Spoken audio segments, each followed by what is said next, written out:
Well, good morning and welcome to this session, TAVI for pure AR with a dedicated CE mark device and underdiagnosed and undertreated disease. This session is sponsored by JenaValve Technology. The objectives here are to learn how to improve the treatment of aortic regurgitation, a disease that is underdiagnosed and undertreated, to learn about TAVI for aortic regurgitation, and to explore the future of TAVI for aortic regurgitation, particularly exciting objective. My name is Andreas Bambach. I'm from London. I'm going to be the anchor. I'm with Dan Blackman from Leeds, who's going to be the spokesperson. He will take your question that you can ask through the app, but also after the talks, if you have a question burning, you can come up to the microphone and ask directly. There it is. We've got talks and discussants. Madalena Garbi from Cambridge, Hendrik Trade from ALT, and Mohammed Abdel Wahab. What's in the box? 3 talks: aortic regurgitation, unmet needs. Second one, performance of a dedicated TAVI device. And third, TAVI for aortic regurgitation, where we are now and what the future holds. And we're going to start with the diagnostic bit, which I heard is also very, very exciting, with a lot of new things to learn. Madalena. Thank you very much for inviting me to give this talk on the unmet needs in aortic regurgitation. So the unmet need starts from conservative guidelines, 2 conservative guidelines, which are based on the natural history of bicuspid valve disease, which usually affects and reaches need of intervention in young individuals, and is also based on the fact that in the years 90s, 80s, there was a very high risk from surgery in these individuals. So temporizing surgery was quite appropriate in the time. The current thresholds for severe aortic regurgitations are based on evidence obtained in younger population again and in male, which will have larger volumes of the ventricles and will dilate the ventricles easier. So the current regurgitant volume threshold of 60 milliliters for defining severe aortic regurgitation originates from this type of research. Even more modern research based on MRI enrolled again young individuals with bicuspid aortic valve disease, particularly male, that can dilate the ventricle. However, again from MRI, we have more and more evidence that with age, we develop a non-distensible left ventricle and a low flow state with a stroke volume index lower than 35 milliliters per square meter. And then it means that we cannot expect the same regurgitant volume to be tolerated by the individual with a smaller non-distensible left ventricle. There is clear evidence that with age we lose the adaptation to aortic regurgitation. Dilatation of the left ventricle is a form of adaptation of the left ventricle to avoid increase in pressure, so to avoid symptoms. The ventricles that don't dilate cause severe symptoms in those individuals. And there is evidence that 38% of patients requiring aortic valve replacement have non-severe aortic regurgitation based on current recommendations of guidelines, meaning that we need to change the threshold. A new optimal cutoff for regurgitant volume was thought to be 38 millimeters rather than 60 millimeters, which will bring down to the old-fashioned thresholds of moderate the aortic regurgitation as being severe. There is this recent beautiful paper published in JACC from Cleveland Clinic, in which they demonstrate that left ventricular enlargement as a result of severe aortic regurgitation is not to be expected the same in over 60 years olds and in women. So if you wait, you allow this patient to stay breathless for longer. And Poor study designs continue to mislead the guidelines. This is a very recent paper. They enrolled the young men dilators, 50 years old, with very few female. They used basic echocardiography with 2D echo. MRI was better, obviously, in assessing the left ventricle when it's compared with 2D rather than with 3D echo. However, MRI was misleading regarding the severity of aortic regurgitation, downgrading the severity in a large percent of patients, as you can see encircled in my slide. There is also progressive evidence coming from Mayo Clinic, from Patricia Pellica recently, which moves up the threshold of ejection fraction to 60 from the 50 and in the ESC guidelines currently, 55 in the American guidelines and in the NICE guidelines. Now there is evidence that ejection fraction dropping below 60 is bad enough to require intervention in aortic regurgitation, and even more so, the evidence is for moderate to severe rather than purely severe aortic regurgitation based on all thresholds. So, in order to address this unmet need, we need to move with echocardiography beyond the basics. We need to learn to assess the aortic regurgitation better. And echocardiography nowadays with 3D echo can also assess beautifully the suitability for a transcatheter valve. And this has to be incorporated in the follow-up of patients, because if the patient is suitable for a transcatheter valve, which is a low-risk procedure and very effective, then maybe the timing of intervention should be earlier than when you're just able to offer surgery with a higher risk, particularly depending on the patient's risk. So in conclusion, we need to use new thresholds for severe aortic regurgitation. We need to stop unrealistic wait for dilatation and EF drop. CMR can underestimate AR, even compared with all thresholds of aortic regurgitation, however, helps at follow-up assess the left ventricle. Thank you very much. Thank you very much. So there's a lot of new information, and I take it none of this is in the guidelines, right? Not yet, no. None of it. So we need to do studies, or do we need to? I think the studies are there. It's just about picking on the evidence and being a bit open-minded about the risks of the interventions that were informing the guidelines.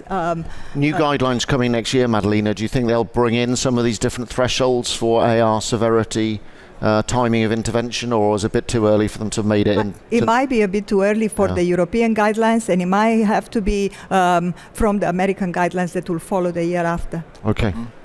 Hendrik, you're aortic surgeon, and what are the criteria to operate on a patient? Do we wait for the LV to dilate, or? Well, this is what we usually do, but we learn more and more that this is wrong, actually. And it can only, depicting from what Madalena was saying, is that the burden of the disease is very high, but we just don't see it. And it's also in the heads of the referring interventional or referring cardiologist, or even tertiary care doctors. They just don't send patients with AR unless they have LV dilatation. It's in the guidelines. It's a rare disease, but it is a very common disease that we have to treat much more often. Yeah, Mohammed, Madalena said MRI underestimates.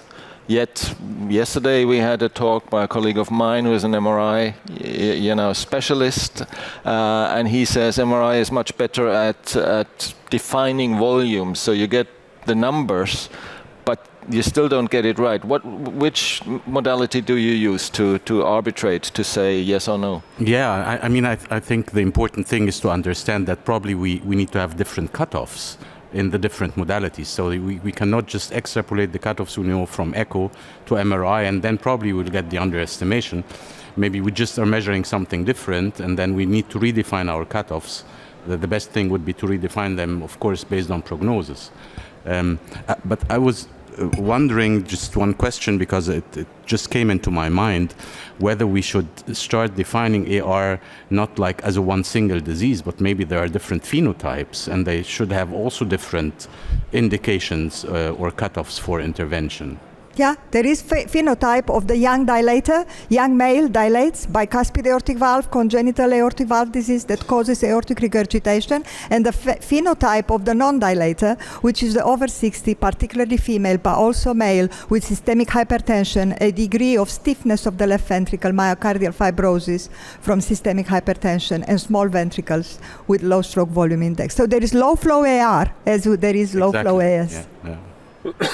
So, Dan? No, but Madalena, I mean, the thing that I think when we talk about aortic regurgitation, we're not seeing these patients in the same volumes in our clinics as we are aortic stenosis. And we know from primary care studies like Oxvalve that actually it may be the frequency of AR is actually greater, the prevalence in the population.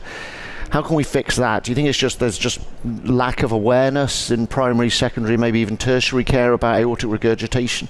Yeah, I think we need to move with the education towards the referring physicians, as you say, towards secondary care and primary care.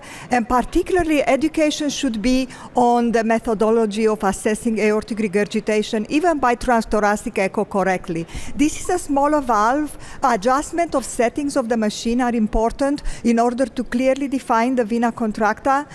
It's a smaller valve. You cannot expect the same regurgitant area and volume as for mitral regurgitation. It's about just opening minds and asking them to refer the patient. And if they see some aortic regurgitation, which they consider insignificant, but the patient is breathless, they need to refer to us. Mm-hmm. And maybe now, as we're going to hear later on in the session, that we have a good transcatheter treatment for aortic regurgitation, we'll start doing what we've done with aortic stenosis, mitral regurgitation, and reaching out a little bit more, saying, exactly, to look for these patients. I think that's exactly. I mean, we're coming to the percutaneous treatment, but we have to state that the gold standard, according to the guidelines and practice, is still surgical aortic valve replacement. And until now, many of our colleagues out there that see the patients firsthand, if they think they're not for an operation, they don't think about an alternative. So the pressure to do proper echo, to do something to refer to an interventional cardiologist is not there, because the knowledge of what we're about to see is not out there, and I think we need to communicate that. Madalena, I thank you. I think we come now to the second part of this session, and that is the performance of a dedicated TAVI device, because there is something now that wasn't there 5 years ago and even 2 years ago, with increasing evidence for success. Yes, Hendrik. fortunately enough, and the interesting thing is, since we have now the TRILOGY valve available in my center for a longer time, we see more and more patients being referred, because of course the news is spreading. So when you treat those patients, all of a sudden you see more patients coming in being referred, and the same thing will happen to all of you once you get access to the device. So we speak of course about the TRILOGY, or also called Jena valve system. And I just brought a couple of images to remind you how the system works. Actually, it's a nitinol porcine pericardial valve. The specific feature of this valve is that it has 3 locators that are meant to go into the natural sinuses of the valve, and they have kind of a clipping mechanism. So this valve does not rely on calcification, it does not rely on radial expansion, it relies on a clipping mechanism on the native leaflets. And this is the way how it fixes, and this is the way why it can be used in pure AR in the absence of calcification. You see the deployment sequence. I just brought a very short sequence from the fluoro, so you make sure your locator is in perfect position, and this is a result that you can achieve in the vast majority of patients, so complete relief of AR. And this is nothing that you can achieve with all the commercial other devices we have that rely on radial expansion. So we can show you the latest data that we achieved by the ALIGN AR trial.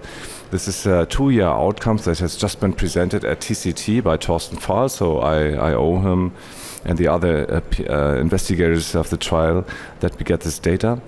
It was a multi-center, non-blinded, single-arm evaluation of patients with symptomatic aortic regurgitation at high risk for surgery that underwent the implantation of the TRILOGY valve. There were, of course, a number of clinical evaluations and echocardiographical and functional and quality of life assessments being done. And the primary endpoints were looking for the safety endpoints and efficacy endpoints and compare those to the specified performance goal. 180 patients were enrolled in the ALIGN-AR trial, and there was nearly complete follow-up over the 2-year run for these patients. Baseline characteristics, now we speak about a typical TAVI population. It's elderly patients, mid-age was 75 years, and they came also along with the typical comorbidities that we also see with aortic stenosis patients. It was quite interesting to see that there was quite a large number of patients showing with pulmonary hypertension, and you should also mention that 16% around of those patients had pre-existing left bundle branch block or right bundle branch block. What is important to know when we then discuss pacemaker implants after the device. Otherwise, it has been I would say more or less typical population for implantation of a TAVI device. This is the all-cause mortality at 2 years. You see that the peri-procedural mortality is very low with 2.2% at 30 days, 7.8% at a year, and 15% at 2 years. This is very much in line of what we also know from aortic stenosis in these patient groups. If you just look for the cardiovascular mortality, it's much lower. It's only 1.7% cardiovascular around the index procedure, 6.2% at a year, and 7.4% at 2 years. So very good outcome data when it comes to mortality. Stroke rates have been low. The peri-procedural stroke is extremely low with 1%, and non-disabling stroke only 2% at 2 years, and non-disabling 4% and disabling 2.3% after 2 years. These are the clinical endpoints we were mentioning, so very good mortality, very low stroke rates. The one thing that comes to our mind that is not yet satisfying is the pacemaker rate. We see here around 25% pacemaker rate for this valve design. What we can also tell you now with the experience we have, that the pacemaker rate goes dramatically down with the experience of the center. So there are some points when implanting the valve that you have to consider and acknowledge, and that helps you to bring down the pacemaker rate. It has to do also with the degree of oversizing, with the implant depth and other things. So I don't see these values being really transferred into real life in the long run. But yes, definitely in an AR population, pacemaker rates are higher than in an AS population. And this we actually also know from surgery. In surgery also in AR implants of valves, the pacemaker rates are higher than with aortic stenosis. We have to keep this in mind. Otherwise, we have not seen severe signs of difficult outcome. Hemodynamic valve performance is very good. You know, these patients naturally start out with a very low mean gradient of only 8.7, but that even goes down to 4 and stays at 4 for the 2 years. But what is much more striking is the extremely large opening area of the valve. So we end up with opening areas of the valve between 2.7, 2.8 on the long run. It stays like this. And this is, of course, much different from what we know from TAVI valves in aortic stenosis. This particular valve, the superior valve position, ends up with excellent hemodynamics due to the excellent effective orifice areas. We also have seen no sign of significant paravalvular regurgitation, so the vast majority, about 90%, ended up with none or trace PVL, and the few patients who had PVL had mild PVL. There was basically not a significant number of patients who had moderate. So it's a well-working device when it comes to reduction of AR and reduction of PVL. And this is then, together with the hemodynamics, translating into very good LV remodeling. So the left ventricular and systolic dimensions and systolic volumes are dramatically going down, I have to say, with very good signs for positive remodeling of the LV, also expressed by a nice reduction of the LV mass over time. So this is something the ventricles are basically waiting for to get rid of AR. And this then again translates into a nice improvement of New York Heart Association functional class, so a very good reduction of symptoms for the patients, with the vast majority, about 90% of them, being in New York Heart Association class 1 and 2 on the long run after the implantation. Again, also an improve in quality of life as expressed by the KCCQ quality of life score, dramatic increase in quality of life with a long-standing result over the 2 years. So altogether, I think we have seen that the implantation of the TRILOGY valve goes along with a very good mortality and morbidity. Hemodynamic valve performance is unbeaten with a very low gradient and a very high effective orifice area. The femoral alveolar remodeling is very promising when it comes to long-standing results of that valve, and the improvement of New York Functional Class and of quality of life show that patients are really profiting also on the signs of symptomatics. This is much better than what we know from commercially available devices we use for aortic stenosis, and we of course have seen the data on the use of Evolut and Sapiens and such indications. This is the PURPOSE study that Professor Testa from Italy was just recently presenting. He compared, and his group, they compared a matched comparison of patients who underwent commercially devices for the indication of AR with what we know from the TRILOGY valve in a typical TAVI patient population at the age of 80. And this is the outcome, like in basically every endpoint. Primary endpoints, nonetheless, VARC3 technical success and device success dramatically better for the TRILOGY valve, but also all the secondary outcome endpoints are dramatically better for the TRILOGY valve. So once you have access to the valve, you will no longer use any of the other devices for the indication of pure AR. So the clinical implication at this stage is that for the first time we now have a valve CE marked and available that you can use for this indication that comes up with very good long-standing outcome in terms of mortality, performance and reduction of symptoms. And with this I want to conclude my talk. Thanks. Hendrik, yeah, beautiful overview. So what's your practice in Mainz at the moment? Obviously patients who are suitable for surgery, but are you using Jena valve TRILOGY just in inoperable patients, or are you starting to move down into high or even intermediate surgical risk patients? Yeah, even low risk. I mean, I wouldn't make a difference. I think the patient population is the same as for stenosis. It's depending on age and comorbidities. In an elderly patient population, I would not necessarily bring them on the OR table to implant a valve. I would rather take this valve unless there are anatomical exclusions. So sometimes we see patients very large annually, and then we are at the end where the TRILOGY valve can work. But all the others at the age of TAVR, I would say, go into this now. So it's a pretty big change. I mean, I think certainly our practice with before we had dedicated devices was they had to be more or less inoperable for us to consider TAVI. So, I mean, I guess that leads on to another question. Mo, maybe I can come to you on, are we ready for a randomized controlled trial, TAVI versus surgery for AR? And if so, what kind of trial do you think it should be? Yeah, I think we are. The device seems to be working like really in the if you select the correct anatomical prerequisites for implanting the device, it works perfectly, and I don't see like any disadvantage, at least in the acute performance, compared to surgery if the anatomy is suitable. And then the question would be how it would like both devices or like both approaches compare on the long term, and this is, I think, what's important to understand. The pacemaker thing is maybe quite interesting. I actually wanted to ask Hendrik because I thought it's probably related to the interventional approach. I wasn't aware of the data that pacemaker rates are also higher in AR patients when doing surgery. Any explanation for that?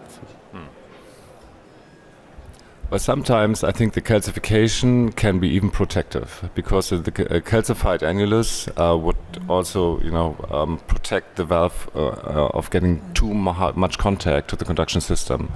But in the absence of calcification, the valve has some radial force, of course, always gets in contact. And then it depends on how your anatomy is. I mean, how long is the length of your membranous septum, and what is this degree of oversize that you need to do, and these things then come together. But yeah, again, it's the same thing in surgery. You're also closer to the conduction system, and this is why we have higher rates. So maybe we cannot completely avoid this, but we also have to confess we have not completely understood it, I guess. Yeah, so Andreas, maybe I can turn to you, because I mean, you've been using this device for quite a while. 2 years. What's it like, for an operator to come to this device? How have you found it in terms of ease of use, predictability? Is it something that should be restricted in terms of centres using this device, or have we got a device here that's predictable and can be rolled out quickly? Yeah.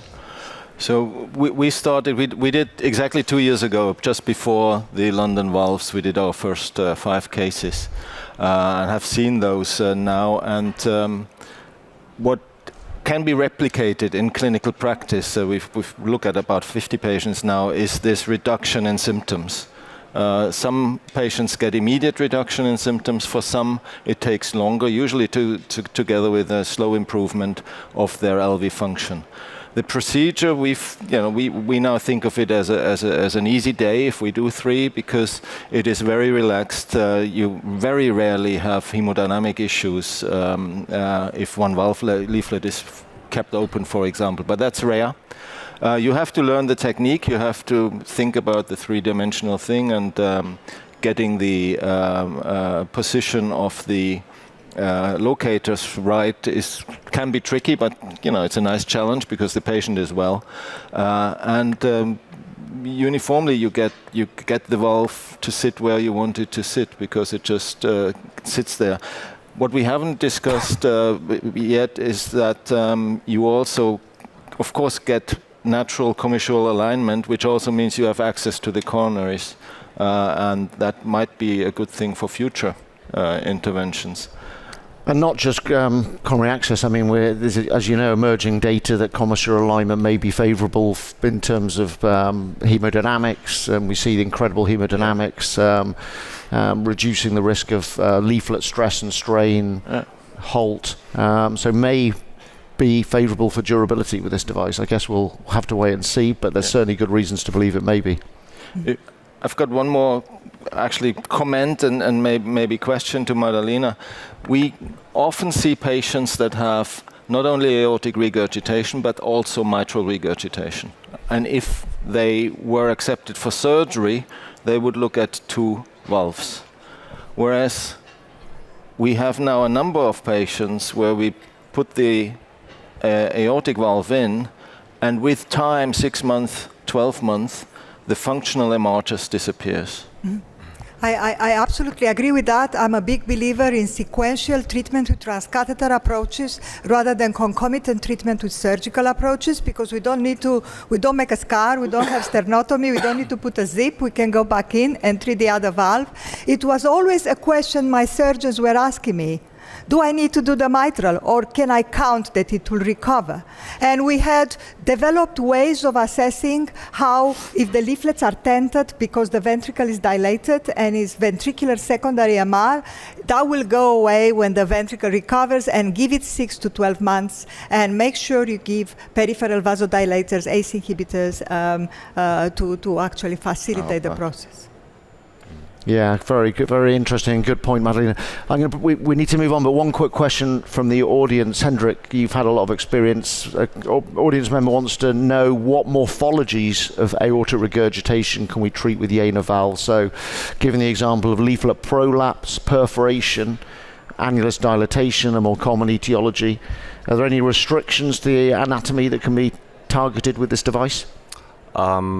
Not so many, by the way, unless for the size of the annulus there's a certain limit that you cannot overcome, because we only have 3 sizes available now. But then the larger size is under development. It will come a certain day. Bicuspid, this is the problem, because we need to have the 3 locators in the sinuses. So if you have a true, especially if it's a type 0 bicuspid, I mean, don't even try it. If it's a type 1 with a non-calcified valve, you could potentially try it, but we have to say we don't have really, I don't want to, on this symposium, don't want to promote use of the valve outside the IFUs. So it could potentially be done, but we don't have much experience there. So these would be the exclusion criteria. Okay. Good. Well, I think that leads us very nicely actually into our next talk from Mohammed Abdul Wahab, because he's going to talk to us about TAVI for AR, where we are now and what the future holds. Yeah. Mo. Thank you, Dan. So I mean, we've heard some very important information on how we are proceeding with understanding the disease and the possibilities we now have with the transcatheter valve. So where are we now with the transcatheter treatment for aortic regurgitation? I think it's a fact that dedicated devices are now available. So on the left-hand side, you see the studies we have for the Jena valve, which is the only device that is now commercially available in Europe, the Align AR study that has been shown by Hendrik. We also have another device which is being tested in trials in the United States, which is the J valve, with some similarities and disparities compared to the Jena valve, but there is room, of course, for a multiplicity of devices to be investigated in this setting. So this is maybe important to state that we now have dedicated devices. And why is it important to state, and this has been also shortly mentioned by Hendrik, because they perform much better than all the off-label devices we've been forced to use in the last years. Hendrik mentioned the purpose registry. This is actually a meta-analysis that has been just published, I think, 2 or 3 days ago in JACC Interventions, including more than 2,000 patients, including in 34 studies.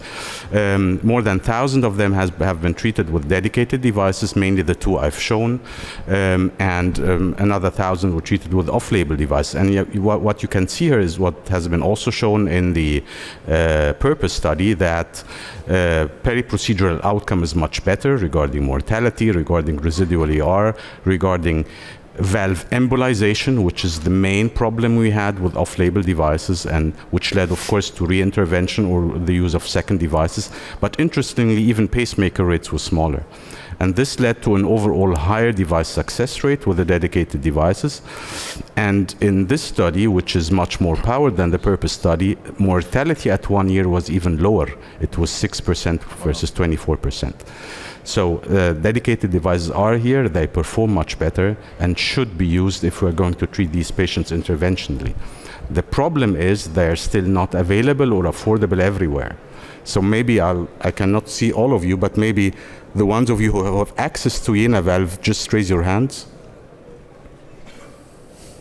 Okay, so I think 3, 4 persons. Handful. So this is true, because this is the absolute number of centers with the Jena valve program in Europe. It's 25.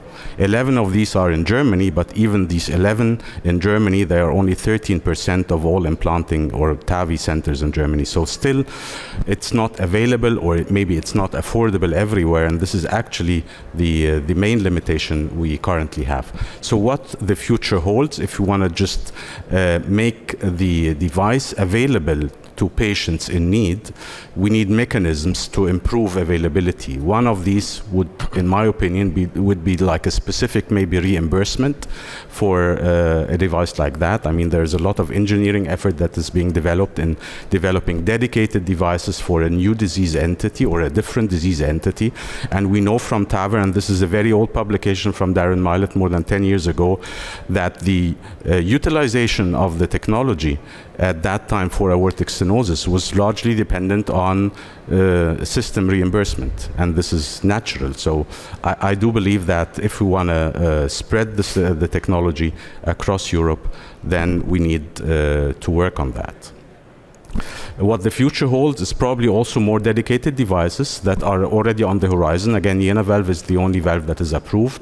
I mentioned J valve, but there are a lot of other technologies that are being developed. You see that the majority of them use this anchoring principle, which is probably what we need for AR because of the lack of calcification and because of the larger anatomy. So we need to anchor the devices properly. Interestingly, there's also one device that is still investigational for aortic valve repair, and we may discuss this again with Hendrik as well, how important this is in the array of treatments we offer to patients with AR.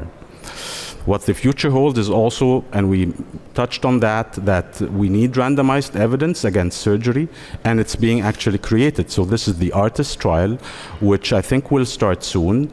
The study will enroll patients with severe native valve AR requiring replacement. And then if the heart team says or defines the patient as being suitable for both approaches, then these patients will be one-to-one randomized between surgery and TAVR using the TRILOGY device. More than 1,000 patients will be enrolled. Henrik is part of the study leadership, and the study has a primary non-inferiority endpoint, a clinical endpoint at 12 months, with follow-up up to 10 years, which is also very important. And lastly, what the future holds, and Madalena touched on that, I think like all disease entities that we as interventional cardiologists have the feeling that, okay, we can help, somehow it gets into the focus, and then we try to better and early identify patients who need treatment. There are a lot of efforts being done. Some of them have been mentioned in how to define AR severity using different modalities, but also how to identify patients that need treatment at an earlier stage of disease before the cardiac damage becomes irreversible. You've seen this slide before regarding EF, but also other markers of disease progression. So to summarize, I think it's the next TAVI indication because we have an unmet patient need. We have dedicated devices that do work. We have some compelling data, but definitely we need more. And I'm sure that it can only be successful if our clinical pathways to identify and treat these patients also improve. Thank you very much. Excellent. Dan, do we have questions from the audience over there? Yeah, so we touched on this bicuspid anatomy.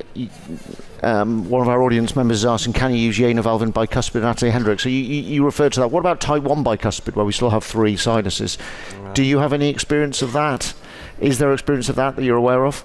Very limited. I mean, you have to know the Jena valve at the time started out as a device for aortic stenosis. So from more experience from that perspective than from the AR perspective. And it was, it's difficult. So right now I would not go this way, but we have to gain experience. Maybe those non-calcified valves open better. I personally don't have experience, actually. Andreas, have you ever implanted a type 1? No, we haven't. No. What I wanted to say is that there are the repaired bicuspid valves, which become tricuspid. And then these are young individuals, which a large percent of them fails relatively early, and they will not want a sternotomy again, and a mechanical valve, particularly women which want to have children. So it will be a beautiful application to use this technology as a bridge for 10 years delay to allow for maternity. Yeah, and this we have done, actually. We have also used it for failed David procedures, so this is a beautiful indication. Yeah, and I think we saw in the session yesterday actually cases of previous aortic valve repair, another great indication, stentless bioprostheses, which are very difficult to treat with conventional TAV devices. And post-Ross, sorry. And left ventricular assist devices that lead to AR. While we're on that topic, though, you mentioned aortic stenosis. I mean, we can see some good potential strengths of this device, even in aortic stenosis. Big valve areas, automatic commissural alignment, clipping the leaflets. Have you been applying this device? The supply has been limited. That's made it difficult. But where do you see us going with aortic stenosis with the Trilogy? Well, I'm not getting tired of promoting it in this indication because it's a fantastic valve for aortic stenosis. And especially when it comes to pacemaker rates, the lowest ever pacemaker rates you can achieve in TAVI is with the Trilogy valve in aortic stenosis. We've done that, and we are in a very low single-digit numbers of pacemakers, because then the lower radial force comes into place. So I know that for many reasons now the company was focusing on AR because this was the open gap. That was the gap that needed to be filled. But we should not forget that the valve is really nicely suitable also for stenosis, and especially when it comes to low coronary distance. To, as you said, I mean, access to coronary arteries. Very good valve performance also hemodynamically because it's a supraannular valve, but without the frame, without the frame that makes further future intervention more difficult. So I think it has many, many features that make it a very suitable device for patients with aortic stenosis. We've got a question from the audience, Andres, if I can come in, which is about the issue of aortic dilatation, so dilatation of the ascending aorta. And there's a few questions related to that. Madalena, the first is what percentage of patients with isolated aortic regurgitation have or dilatation of the ascending aorta? So we're going to need to factor that into our decision making, TAVI versus surgery in particular. Bicuspid aortic valves have associated aortopathy in a 25 to 30%, which means again that classically surgery offers repair of the aorta earlier because they don't want to offer sternotomy twice. I think maybe if you have a transcatheter procedure, temporize that. In the population with aortic regurgitation in the elderly, it's not actually aortic regurgitation due to dilatation of the aortic root that is mainly encountered, but is due to retraction of cusps.